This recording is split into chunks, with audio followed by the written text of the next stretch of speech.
نادار لوگ نبی کریم صلی اللہ علیہ وسلم کی خدمت میں حاضر ہوئے اور کہا کہ امیر و رئیس لوگ بلند درجات اور ہمیشہ رہنے والی جنت حاصل کر چکے، حالانکہ جس طرح ہم نماز پڑھتے ہیں وہ بھی نماز پڑھتے ہیں، اور جیسے ہم روزے رکھتے ہیں وہ بھی رکھتے ہیں، لیکن مال و دولت کی وجہ سے انہیں ہم پر فوقیت حاصل ہے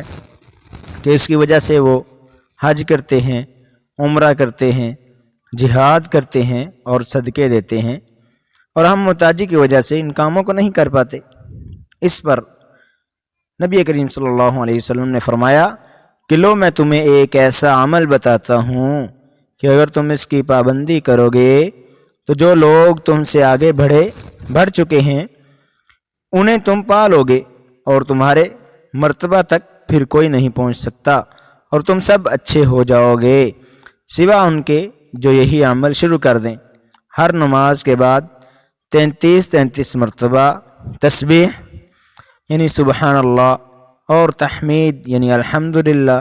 اور تکبیر اللہ اکبر کہا کرو۔ پھر ہم میں اختلاف ہو گیا کہ کسی نے کہا کہ ہم تسبیح سبحان اللہ 33 مرتبہ، تحمید الحمدللہ 33 مرتبہ اور تکبیر اللہ اکبر 34 مرتبہ کہیں گے۔ میں نے اس پر آپ صلی اللہ علیہ وسلم سے دوبارہ معلوم کیا تو آپ صلی اللہ علیہ وسلم نے فرمایا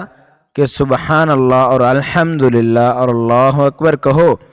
تاکہ ہر ایک ان میں سے 33 مرتبہ ہو جائے۔